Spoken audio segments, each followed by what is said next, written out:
finale qu'on a joué le 18 janvier tu reviens le 17 mars pour dire que waaw Coupe d'Afrique bi léegi c'est le Maroc qui est champion d'Afrique ba pare teg ko ci ay arguments yu fallacieux après dinañ ci ñëw ay arguments yoo xamante ni yu fallacieux reposé wul ci dara te li gën a doy waar CAF moo weddi boppam parce que ñoom ñoo jëloon décision ne joxe nañu ay amende voilà donc le Sénégal conserve sa Coupe d'Afrique ak yooyu CAF moo ñëwaat ne dañoo defaat un jury disciplinaire 3 semaines après avoir évincé qui gère la commission juridique au niveau de la CAF pour def un forcing parce que Maroc moom coûte que coûte il faut que ñu jël Coupe d'Afrique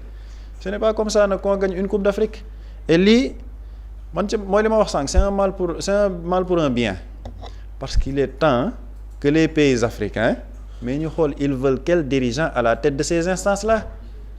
on ne peut pas avoir un président de la CAF larbin comme Patrice Motsepe qui est en train de tuer le football africain nit ñi di ko seetaan c'est pas acceptable parce que gis nga bu ñu continuer nii mais Motsepe moom football africain lijjantiwu ko yoonam nekku ci il a un agenda politique Maroc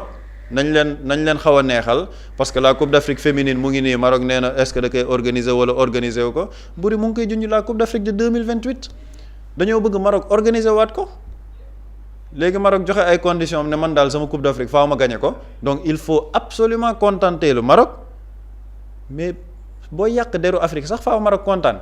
voilà ce qui est en train de se passer sur le plan international on a des dirigeants corrompus des larbins qui sont en train de matérialiser un agenda politique au niveau de la FIFA mooy Gianni Infantino boobu et loolu nag ça dessert le continent africain c'est-à-dire que ñun démb dañuy xool maa ngi gis Jamie Carragher un ancien joueur Liverpool dafa yàgg wax lu ko neex ci continent africain bi naan waaw la Coupe d'Afrique ce n'est pas une compétition majeure mais on est en train de leur donner raison parce que dañoo yore ay dirigeants yu xeebu ñoom ils sont en train de donner raison aux personnes yi ñuy naan mais Coupe d'Afrique vraiment Afrique ñii ay caaxaankat lañ parce que décision caaxaan la te teguñ ko ci fenn lu dul ñoom seen agenda nañ ko matérialiser Maroc il faut que mu gagner mais après na gars yi demaat gëstu vidéo bi buri defoon en français c'est-à-dire que match yi yëpp boo jëlee premier match de poule ba match final bi am na coowal arbitrage Jean-Jacques Ndala match d'ouverture la arbitré ak match final bi c'est-à-dire que 2 matchs moom la arbitré premier match Maroc dernier match Maroc ci final bi après les gens veulent nous dire que non c'est par rapport au règlement ba pare tànn ko di ko nëbb et pourquoi di ko nëbb aussi. xam nga lan moo tax ñu ko doon nëbb parce que dañoo doon bañ Sénégal contester la décision de l'arbitre parce que le Sénégal avait un délai boo xamante ni dañuy mën a contester le choix de l'arbitre léegi ñu xaar ba délai boobu épuisé ñu doog ko yëgal Sénégal parce que xam nañ ni Sénégal juridiquement mënatul contester l'arbitrage c'est-à-dire que Maroc en fait. mais Pape Samba dogguma la est-ce que Sénégal aussi nelawul foofu buri boo yëgee ni par exemple xam nga di nga am njott ne tànnal ki nga xamante ne mooy arbitre bi. est-ce que doo lijjanti tamit ba xam kal la su ko defee yow nga mun leen a jéem a contrer vu que ñoom gisoon nañ ni depuis le début que Maroc dafa tegoon ay jéego yi leen nañ ko coupe bi par force moom moo koy jël. mais c'est-à-dire que foofu. Sénégal lenn la ñu amoon mooy respecter le délai par rapport ak contester arbitrage mais mooy li ma wax Maroc ci seen i ndëgg sërëx dañoo bàyyi ba délai boobu épuisé ñu doog a communiquer kan mooy nekk arbitre match bi tout en sachant que le Sénégal ne pouvait pas contester l'arbitre pour la finale mais mën nañu bind à la FIFA pour contester procédure bi et je pense que def nañ ko sax la fédération communiqué woon nañ ci ne ba ñuy def mi-temps match bi ci la ñu bind à la FIFA pour contester mais c'est-à-dire que Maroc en fait on ne peut pas comprendre une telle indignité quoi on ne peut pas comprendre un tel manque de fair play parce que football en fait on a l'impression que ça ce n'est plus du football on a l'impression que ce n'est plus une compétition sportive c'est une question boo xamante ni dafa dépasser wàllum football parce que en fait daf ko dépasser nag parce qu'il y a énormément d'argent qui est en jeu ces gens-là ku leen xam ay Patrice Motsepe ak Lexa nu ñuy doxalee mais ñooñu saa yi ils s'en foutent royalement de l'image du continent africain ñoom lijjanti wuñ ko buñ ko lijjanti woon duñ jël décision bii ñu jël pour eux mais l'image du Maroc tamit. mais Pape Samba c'est-à-dire que ñoom il maanaam xamuñ sax image du Maroc nan lay entaché woo parce que ñoom en fait ils sont devenus obsédés et limite fous xam nga dañ naan bëgg bu ëpp wala bañ bu ëpp lii lay indi parce que tu perds la raison par rapport à ce dossier nag le Maroc a perdu complètement la raison xam nañ ni ñoom li ñuy def c'est contre-productif te après dinañ ci ñëw sur le plan juridique c'est totalement contre-productif mais dañ koy def parce que Lexa moo ne lii c'est une question de vie ou de mort parce que lii c'est une humiliation moom la subir parce que ni nga xamante ne sénégalais doxalee nañ ko nag daf leen a métti daf leen a neexul parce que Maroc dañ ko def toutes les nations yi ñu jàkkaarlool du début de la compétition jusqu'à la demi-finale ñu sàcc équipe yëpp nangu ko ñu dajeek équipe bu bañ nag léegi équipe boobu dafa bañ ba pare il est important de le rappeler ñëwaat football gagner sur le terrain si Brahim Diaz a raté sa panenka là mais ce n'est pas de la faute de l'équipe nationale du Sénégal hein. C'est parce qu'il a été hautain, il a été arrogant, il a voulu humilier l'équipe nationale du Sénégal à travers une panenka raté ko léegi bu Brahim Diaz raté woon dugaloon panenka am nga foog ne Marocains yi dinañ nekk fii di coow non duñu wax c'est parce qu'on a eu benn consortium boo xam ne dañ ne moom Maroc moom coûte que coûte vaille que vaille faaw ñu jël Coupe d'Afrique bi maintenant nag on va voir dossier bi fu mu nar a jëmi ji mais li Maroc di def c'est totalement contre-productif ñiy diriger CAF moom ñooñu moom dama jëlale sax seeni wax parce que ñooñu ce sont des corrompus des lâches et des larbins c'est ça la réalité ce sont des larbins Infantino bu ñëwoon sax ne Coupe d'Afrique def leen ko chaque 8 ans ñu def ko ñoom seen yoon newu ci ils ne sont pas là pour le football africain loolu nag day laaj les fédérations africaines de football il faut qu'ils portent le combat on ne peut pas rester là avoir un Samuel Eto'o moom rek moom mooy wax un Didier Drogba moom rek moom mooy wax ñuy def des cavaliers solitaires il faut une unité autour de toutes les fédérations africaines ñu ne li xew CAF du yoon parce que la décision des 4 ans nanguwuñ ko supprimer CHAN bi nanguwuñ ko parce que ça dessert le football africain il faut une unité ci football africain bi pour ñu xeex Patrice Motsepe parce que Patrice Motsepe c'est un pion de la politique de Gianni Infantino tant que génnewuñ ko fi football africain du baax c'est ça la vérité tant que Patrice Motsepe mu ngi fa le football africain du baax et il est en train de ternir l'image du football africain l'image même du continent africain parce que lii dépassé na sax football c'est l'image de l'Afrique la nekk di ternir maintenant foofu lan la ci fédération yi nar a taxawee c'est ça le plus important nan lañ ci nar a taxawee parce que li xew nii moom je pense que c'est une première et nekk na loo xamante ni c'est extraordinaire mais niñ ko doxalee quoi c'est-à-dire que c'est extrêmement grave et dara mënu ko justifier dara. jërëjëf Pape Samba Boury ban posture la fédération yeneen fédération yi war a jël pour li nga xamante ni mooy dogal bi nga xamante ni CAF jël na ko. mooy taxaw parce que Pape Samba dafa wax lu am solo avant la finale le Sénégal mooy la dernière équipe bi nga xam ne moo subir li mu subir ci match bi Nigéria subir na ko d'autres équipes subir nañ ko Mali subir na ko Comores subir na ko Tanzanie subir na ko c'est-à-dire que Maroc. On parle pas de la finale mais même en match de poule huitième de finale quart de finale demi-finale Maroc bu ñu appliqué woon li terrain wax Maroc du yegg finale du jouer la finale maintenant par rapport à la posture des pays africains mooy parfois da ngay toog naan du man far mu xëy dal sa kaw ay dëkk li Sénégal xeex ba gagné coupe bi bu ko yeneen dëkk xeexoon du ñu yegg si fi ñu yegg si parce que dañ ko def yeneen dëkk ñu seedaan dañ ko def yeneen dëkk ñu nangu Sénégal ñëw bañ. léegi nag les pays africains yi nga xam ne dañuy jàpp ni seen yoon nekku ci ëllëg dafay xëy dal seen kaw surtout que ak situation bi nii le plus grand perdant ou bien les plus grands perdants sont les Africains Coupe d'Afrique ñëpp xam ne ni c'est une vitrine même bu fekkee ni certaines structures yi def sondage ils vont te dire que oui la Coupe d'Afrique n'est pas très suivie mais Coupe d'Afrique man je pense que à part la Coupe du monde amul compétition si wàllu football Coupe d'Afrique mais Coupe d'Afrique bi mu commencé les championnats européens kenn déggutu leen même booy suivre les médias internationaux mais l'attraction c'était la CAN les médias sportifs yi nekk ci bitim réew ils parlaient que de la CAN man je pense que après la coupe du monde mais coupe d'Afrique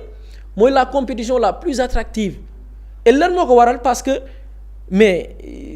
tous les 2 ans bi daf ci am solo parce que dina permettre ñun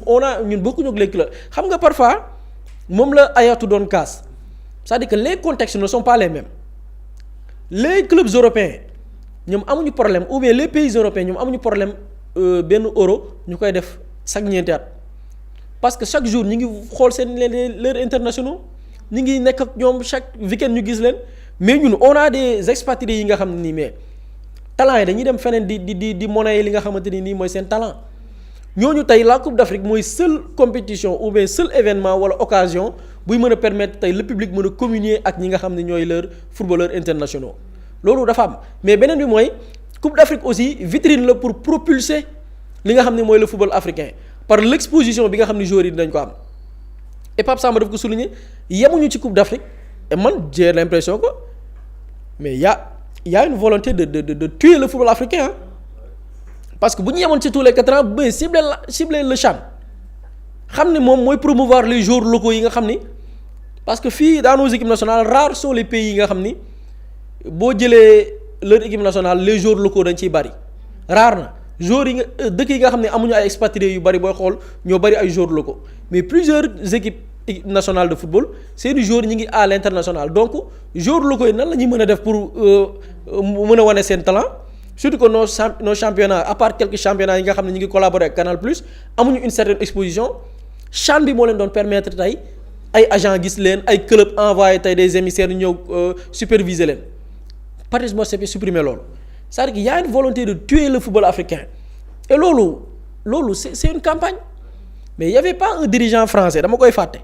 qui avait théorisé Laurent Blanc en France il avait théorisé ñu blanchir la formation même des joueurs c'est-à-dire que qu'on essaye de mettre en place des mécanismes yoo xam ni à Clairefontaine dans les centres de formation comme Paris Saint-Germain Lyon Marseille qu'il y ait moins de noirs et d'arabes loolu Laurent Blanc daf ko théoriser woon loolu dafa fuité et c'était une information boo xam ne c'est des dirigeants français ñoo dullu woon doon ko waxtaanee pour fexe ba blanchir l'équipe nationale de la France pour qu'il y ait moins d'arabes et de noirs ñoom ñooy toj seen équipe nationale mais mënuñu ko accepter parce que dañu jàpp ne lii du yoon comme d'autres pays l'ont réussi il y a d'autres pays tey par exemple ay Argentine na fa gis nit ku ñuul te nit ku ñuul yàggoon Argentine d'autres pays mais am na dans les équipes nationales yoo xam ne racisme dafa am traitement bi ñuy accorder un joueur noir boo xamante ni il est né dans ce pays bokkul ak un joueur boo xamante ni il est d'origine ou bien une nationalité de souche bokkul y a le racisme et man j'ai l'impression que même mbir mi gën na sax kawe que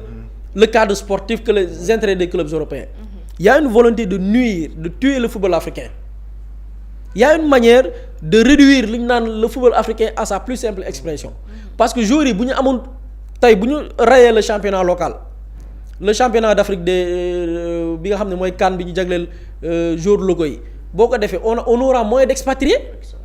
parce que joueurs yi ñu waroon am benn exposition ñu faire valoir leur talent dafay diminuer wu tey bu fekkee ni suñu joueurs yi ñoom tey coupe d'Afrique da nga gis tey dama ko doon wax benn joueur bu nekk en club nekk en difficulté ñëw équipe nationale relancer waat ñëw équipe nationale dafay relancer waat Lamine Camara avant coupe d'Afrique bi il était moins performant à Monaco mais bi mu ñëwee coupe d'Afrique delluwaat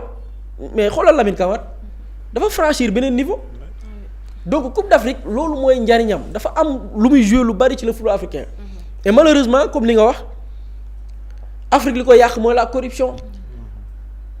corruption bi dafa bari tey certaines mais Gianni bi mu amee son projet mais xaalis la dugal alal ju bari la dugal ci ay xaalis la leen kiiwee la leen dig ay fédération yu bari dina leen jox plus de moyens que ces Blatter dina leen doter beaucoup plus d'infrastructures ñu tabaxal leen comme ay infrastructures comme ay Clairefontaine ak yooyu noonu lu ne ñu dig ko les fédérations mais loolu la leen jëndee malheureusement nag tey espérons que les pays africains dinañ ci rendre compte parce que tey pour man le football li muy mobiliser la jeunesse africaine bu ñu sàgganee tey ba jeunesse boobu noonu tey un lobby fexe ba rey activité boobu noonu nga xam ni dafay occuper saa yi fii waxuma dara de mais Sénégal gii ñu ci bari occupation bi football li leen occuper muccal na leen ci lu bari tey boo demee dans certaines zones ñu ci bari football bu leen leeree ni bu ñu la bàyyee parce que taxawaalu baaxul ci jeune bu deful dara bu jàngul deful dara mais le fait que sax ñu génn dem football yi sax dina tax bu naroon nekk ci leneen da koy bàyyi jëlal dans les zones yi nga xam ne ay espace de loisir yi jeunes yi di defee loolu dafay rare da ngay gis ni jeunes yi dañuy versé wu ci ay drogue ci ay yeneen yoo xamante ni parce que amuñu leen occupé gis nga tey cette discipline bu ñu sàgganee ba ñu ray ko mais bombe la boo xamante ni nii ñun fu ñu koy waxee. mais gis nga mais Coupe d'Afrique Sénégal gisoo engouement bi amoon dans ce pays là. dëkk bi dafa neexoon vraiment ñëpp kontaan parce que c'est ça quoi équipe nationale dafa am benn ferveur bu muy créer dans une société mënoo ko comprendre moom rek moo ko mën a créer donc loolu nag pour man il va falloir que les pays africains dajaloo comme Pape Samba li mu wax faut pas que ay Samuel Eto'o ñu ciy dégg ay Samuel Eto'o ay Drogba fii au Sénégal man gis naa ci ay Diomansy Kamara il faut que les légendes africaines bokk même bu fekkee ni légendes africaines am na ci ñoo xam ne ñoom ci lobby lañ nekk dóor te am bari na ci ay tappalekat tey c'est dommage ñun bu ñuy jël référence ñun ci ay génération ñun Eto'o la ñuy jël ak Drogba te pourtant fii on a nos légendes yoo xamante nii malheureusement ci lobby la ñuy nekk ñoom boo leen gisee ñu ngi wër dem di wutal Macky Sall ay internationaux yu ko defal campagne pour candidature ONU alors que y a plus important yoo war a lijjanti mais il faut que nag des anciens internationaux yi nga xam ni tey il force le respect comme ay Diomansy Kamara ay ñoom Habib Beye ces voix là qui portent ñoo ñu jóg qu'il fasse le tour des fédérations parce qu'il faut qu'il y ait une campagne contre Patrice Motsepe une campagne assumée vilipender le gars partout en Afrique mu ñu xam ne kii c'est un gars boo xamante ni nii poson la pour le football africain que tous les fédéraux dajaloo préparer li nga xamante ni mooy congrès yi war a ñëw pour que ce gars ñu démettre ko parce que tant que mi ngi fi le football africain dellu ginnaaw lay def c'est un larbin comme li Pape Samba c'est un larbin c'est un moins que rien c'est un gars boo xam ni mais mënoo comprendre kii est-ce que africain la sax figurant la c'est-à-dire que à la tête de la CAF le gars il n'est que figurant Gianni mooy tëgg kii mooy instrumentaliser l'EGJA mooy instrumentaliser au niveau de la commission des arbitres au niveau des finances parce que moo yor xaalis bi. moom mooy waaw kee moom marionnette la boo xamante ni moom dañ ko jël rek di ko utiliser il n'a aucun projet il n'a aucune initiative dañ lay diriger rek yow di la manipuler comme pas possible et je pense qu'il faut que les fédérations africaines se réveillent jël des décisions fortes pour que ce gars-là ñu dégager ko parce que tant que mi ngi football africain day dee. jërëjëf Boury ñu jàll ci li nga xamante ni mooy deuxième sujet bi